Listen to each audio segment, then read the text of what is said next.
Paz do Senhor, meus irmãos, graças a Deus. Hoje, nossa lição de número 4, o nosso tema é a degeneração da liderança sacerdotal. Nós vamos ver a degeneração da liderança do sacerdote Eli. Claro, alguns exemplos nós podemos citar hoje, que às vezes a gente vê essa figura do sacerdote, pode falar a figura do pastor, ao qual tem a liturgia do culto. Mas aqui em 1 Samuel capítulo 2, versículo 23, que é o nosso texto áureo, diz assim: E disse-lhes, por que fazeis tais coisas? Porque ouço de todo este povo os vossos malefícios. Irmãos, aqui nós vemos que Eli perguntando para os seus filhos, né? Estava terrível a questão dos filhos de Eli. Os filhos de Eli estavam terríveis. Ele estava com as mulheres e aquela coisa terrível. Mas a grande questão é, Eli ensinou a liturgia de culto, ensinou, mas nunca chamou a atenção deles, nunca os repreendeu, eles tiveram uma educação verdadeira. Verdade prática: evitemos o pecado a todo custo, pois a sua prática leva-nos ao mais baixo nível espiritual e moral. Irmãos, fugir da aparência do mal. Quanto maior a sua posição eclesiástica na igreja, diácono, presbítero, evangelista, pastor, maior responsabilidade nós temos. O cristão ele tem responsabilidade, ele tem. Mas quando parte do sacerdote ou da figura do pastor, como nós podemos entender hoje, ou do evangelista, algum cargo de liderança da igreja, quando acontece qualquer coisa, é terrível. Nós vemos que é muito terrível. E aqui na nossa leitura bíblica em classe, que está em 1 Samuel capítulo 2, versículo 22 ao 25, e capítulo 3, do versículo 10 ao versículo 14, diz assim: Era, porém, Eli já muito velho, e ouvia tudo quanto seus filhos faziam a todo Israel, e de como se deitavam com as mulheres, que em bandos se ajuntavam à porta da tenda da congregação, e disse-lhes: Por que fazeis tais coisas? Porque ouço de todo este povo os vossos malefícios? Não, filhos meus, porque não é boa fama esta que ouço fazer transgredir o povo do Senhor. Irmãos, depois de tanto tempo ele foi chamar a atenção dos filhos dele, depois que já tinha se introduzido esse tipo de coisa, ele foi chamar a atenção dos filhos. Chamar a atenção não, né? Foi falar qualquer coisa para os filhos sobre isso. É complicado.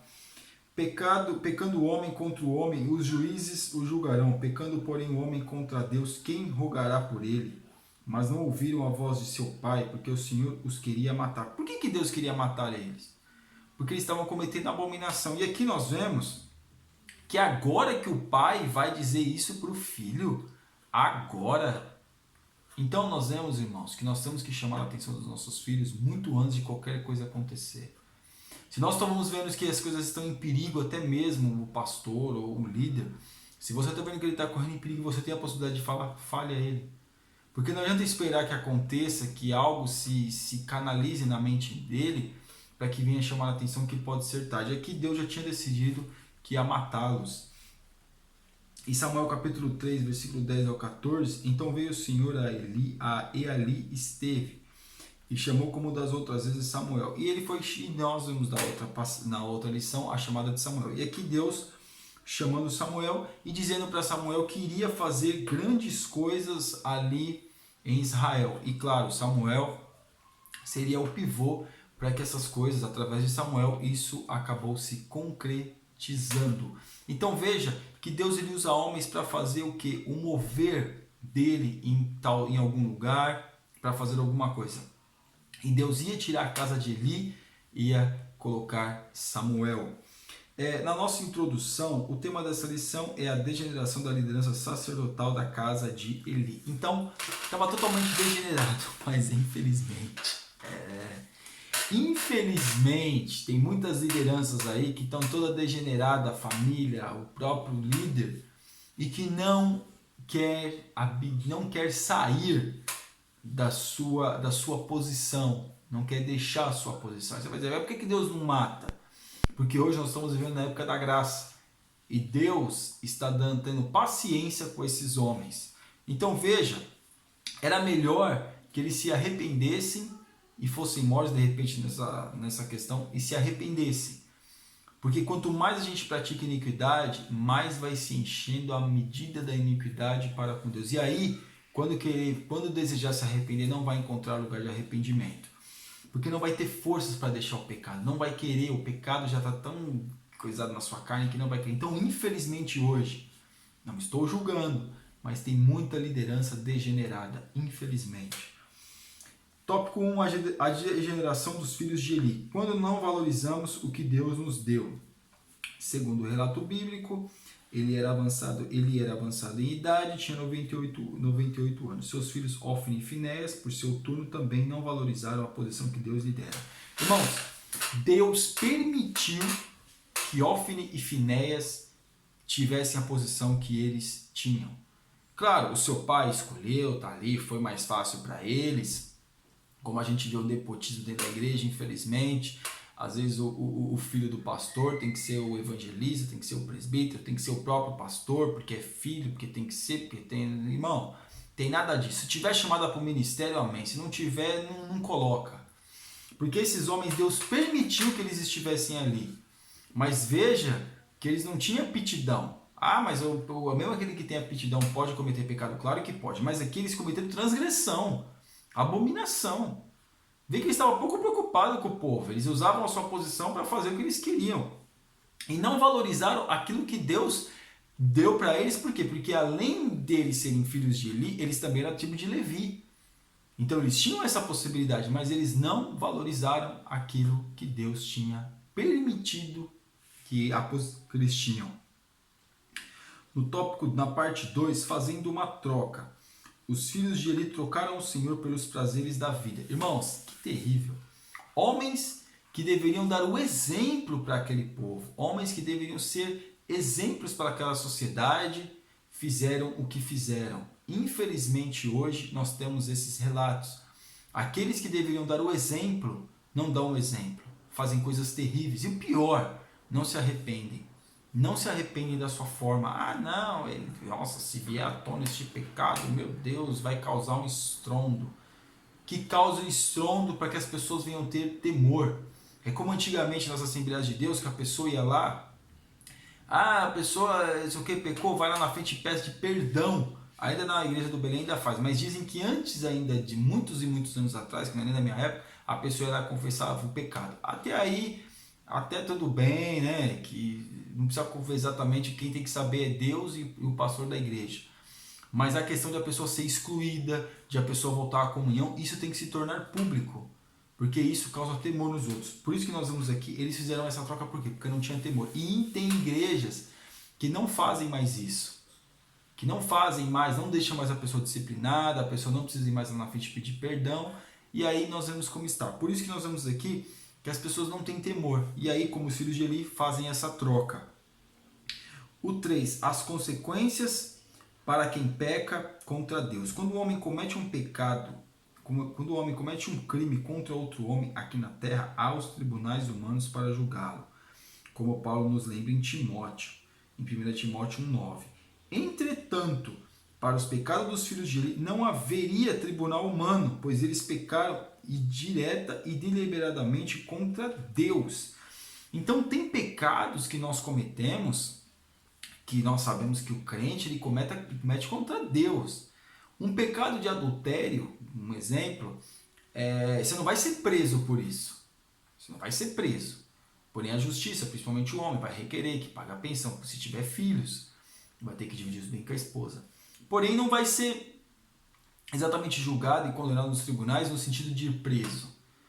Mas contra Deus é um pecado terrível, porque fere a moralidade de Deus, fere os princípios de Deus. O corpo que nós temos, que é templo do Espírito Santo, irmãos, quem destruiu o templo do Espírito Santo, Deus o destruirá. Então veja que o peso é muito está pecando, e esses homens cometeram esse tipo de delito, prostituindo-se, eles não eram casados, mas se prostituíram. Apesar que eram sim, porque teve o Icabó, o filho de Finéias. Então veja que, além de eles serem casados, deveriam dar o exemplo, e ainda estavam se deitando com outras mulheres, e todo mundo sabia. Coisa terrível, né? A sentença do juízo de Deus, a experiência profética de Samuel, numa época em que era bem raro ouvir a voz de Deus, Samuel ouviu claramente e reverentemente o Altíssimo. Nessa experiência, o jovem profeta recebeu uma séria e urgente comunicação divina, uma mensagem contra a casa de Eli, o seu mestre. Tal experiência mostra que Deus não faz acepção de pessoas, ou seja, não se importa com a idade de alguém, quando a questão é fazer a vontade divina. Deus, ele usa quem ele quer, na hora que ele quer, quando ele quer, porque ele é Deus, ele é o dono de tudo, ele é o dono de todos. Ele pode usar, como usou a jumenta para falar com Balaão, ele pode usar o mendigo para falar com o crente. Claro, Deus usa, porque quando Deus quer falar, repreender o crente, Deus usa quem ele quer. Então, nós vemos aqui que Deus está usando Samuel, claro, de Samuel Deus faria um grande líder em Israel. No parte 2 aqui do tópico 2, sentença pronunciada. Ele recebeu uma sentença por meio de um profeta desconhecido. Deus iria punir os seus filhos. Então, Deus usou um profeta para dizer para ele, sua casa vai pagar por isso, eu vou matar todo mundo. E matou mesmo. Nós vemos que Deus, ele matou todo mundo, matou os 2 filhos na guerra, e o pai, quando recebeu a notícia, também caiu para trás, bateu a cabeça e morreu, e a mulher de um deles ali teve acabou tendo um filho ali na hora, e ele chamou de Icabod, onde está dizendo, que quer dizer o nome, foi-se a glória de Israel. Icabod, né, que aqui está falando aqui. A desgraça da família de Eli. A desgraça sobre a casa de Eli veio como uma grande avalanche. Seus filhos Ofni e Finés, bem como sua nora, morreram. Além disso, 85 sacerdotes pereceram no reinado de Salomão. Abiatar, um sacerdote da linhagem de Eli, foi expulso, e a partir daí a casa de Eli passou a ser preterida. As predições do profeta desconhecido de Samuel se cumpriram na totalidade, ainda que levassem aproximadamente 130 anos. Então veja que quando uma profecia de Deus, não importa o tempo, ela vai se cumprir. E ainda mais quando o juízo, porque Deus, ele dá tempo, irmão. 130 anos foi o tempo suficiente para eles se arrependerem. Deus estava avisando. A pessoa não quer? Não quer. Deus dá um jeito. Ou a pessoa entregue a sua própria sorte. Então veja que aqui os filhos de Eli e a casa dele estavam brincando. Porque ele achando de repente que era o sacerdote, acharam que podia passar por cima de todo mundo. Pode até passar pela autoridade que tem, mas não passa por cima de Deus. Então veja, não fique escandalizado não. Se você está vendo esses homens aí, essas mulheres, como quem diz outro, pintando e bordando com o evangelho, e ninguém pode os repreender porque eles são a autoridade suprema da igreja, mas fique em paz, que Deus, quando pegar, vai pegar de jeito. E que Deus que pegue de jeito e ainda tem a oportunidade do arrependimento, porque senão, irmãos, não adianta dizer naquele grande dia, Senhor, eu profetizei, eu fiz, que Jesus vai falar o quê? Apartai-vos de mim, vós que praticais a iniquidade, que eu nunca vos conheci.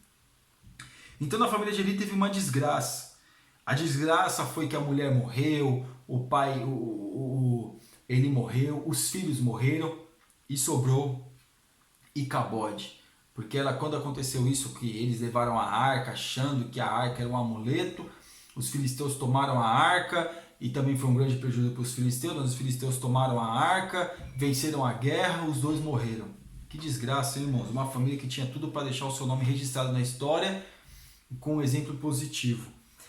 3. As consequências do pecado. O preço do pecado. O pecado sempre traz consequências. Então essa questão, não existe pecadinho e pecadão. Claro, pecadinho e pecadão não existe. Pecado é pecado. Só que existem as consequências. O pecado tem consequências. Mas tem consequências pequenas e consequências grandes. Quem comete uma mentira é pecado. Quem comete uma fornicação é pecado. Quem comete um adultério é pecado. Mas vamos fazer a distinção. Quem comete uma fornicação é pecado. Mas quem comete um adultério também é pecado. Porém, o pecado, as consequências de pecado de quem cometeu a fornicação é diferente de quem cometeu o adultério. A fornicação entra ali, fica ali e tal, e pede perdão, claro, para Deus, e Deus vai ajudar, fica as dificuldades, mas não tem um laço fixo. Mas quando é um adultério, por isso que Deus planta em muitos casais de jovens a fornicação, para ele lá na frente colher o adultério. Então um adultério, quando tem um adultério, e se tiver filhos, meu irmão, é uma desgraça na família. Acaba, destrói uma família. Ah, mas pode perdoar? Claro que pode, mas as marcas ficam. Não tem, o pecado ele é perdoado, Jesus perdoou o pecado, o sangue de Jesus Cristo nos purifica de todo o pecado. Mas infelizmente o pecado nos deixa marca nas nossas vidas. Infelizmente. E aqui nós vemos que foi o preço. Aqui vamos ver falar de Ananias e Safira, que foram enganar o apóstolo Pedro, mas acho que está enganando a mim? Não, está enganando a Deus, porque as pessoas acham que está enganando aos homens. A pessoa comete o pecado, acha que está enganando o pastor, não está enganando o pastor, ela está querendo enganar a Deus, ela está enganando a si mesma. E nós vamos ver outras situações. Qual é o preço do pecado, meus irmãos? O salário do pecado é a morte. A morte física e a morte espiritual. Infelizmente, muitos têm morrido espiritual. E quando eu falo espiritual, não é espiritual no sentido da presença de Deus, não. É que realmente já está em direção ao inferno. E aqui no 3:2, os males da falta de repreensão. Né? Nós vemos que esses homens deveriam ser repreendidos por Deus, pelo Pai. É que nem um pastor que tem que repreender. Tem que repreender a igreja no sentido de trazer uma palavra com sabedoria de repreensão, trazer uma reflexão acerca do arrependimento, do perdão, mas ele tem que dar o exemplo. E não é dar cajadada. O cajado não foi feito para bater em ovelha, o cajado foi feito para puxar a ovelha. Por isso que ele tem aquele vão na ponta do cajado, não é para bater na ovelha, é para puxar a ovelha. Então veja que o cajado foi feito para puxar, para resgatar a ovelha. E a ovelha é um bicho, é um animal bem manhoso. Mas o que acontece? Tem que ser repreendido. Se está cometendo alguém cometendo um pecado, tem que repreender. Claro, com sabedoria, não é expondo a pessoa no sentido, tá vendo, está cometendo um pecado, falar para 50 mil, para dizer que tem que orar por ela ou por ele, que ele está em dificuldade. Não. É chamar a pessoa e fazer a pessoa refletir sobre o seu ato. E infelizmente nós pais, nós temos que fazer isso, tem que repreender os nossos filhos, ensinar os nossos filhos no caminho que devem se andar. Aí você vai dizer, mas irmão, mas não tem, se ele não quiser seguir o caminho do Senhor, é um direito que ele tem, mas ele tem que ser ensinado, ele tem que ser repreendido enquanto está nas nossas mãos, enquanto está sob a nossa responsabilidade, porque eles vão crescer, vão amadurecer, vão querer ter a sua própria vida e sua autonomia. Mas enquanto eu estiver na nossa autonomia, estiver na nossa responsabilidade, no sentido que está ali debaixo do meu teto, tem que fazer aquilo que eu mando. E aqui no 3, pecados voluntários deliberados não tem perdão. O que acontece? Tem pecados, meus irmãos, que a pessoa comete já de uma forma que ela está arquitetando, que ela está planejando para cometer o pecado. Esses pecados são terríveis. Porque quando a gente citou o pecado de adultério, não é um pecado que se comete do dia para a noite. É um pecado que vai alimentando aquilo e quando ele comete, que só não tem como cometer porque não tem oportunidade. Porque no dia que tiver oportunidade vai cometer. Então, Deus, ele trata isso conosco. E aqui eu vou ler aqui, entretanto a Bíblia revela que o que o confessa o pecado e o deixa alcança a misericórdia. Então, mesmo que cometeu, que planejou, que é difícil vir ao arrependimento, tem que se arrepender verdadeiramente, aí vai alcançar a misericórdia. Só com arrependimento verdadeiro, a mudança, o desejo de mudar verdadeiramente para alcançar a misericórdia. E a nossa conclusão, o pecado tem seu salário, o pecado tem as suas consequências. Por isso, se andarmos segundo a palavra de Deus, se formos fiéis aos seus mandamentos, se procedermos com sinceridade e verdade, Deus nos confirmará em sua presença. Então depende de nós buscar a Deus, pedir perdão, se arrepender e melhorar a nossa vida na presença de Deus. Amém, meus irmãos? Você que é assinante do nosso canal está convidadíssimo a assinar e que Deus te abençoe em nome de Jesus. Fique na paz.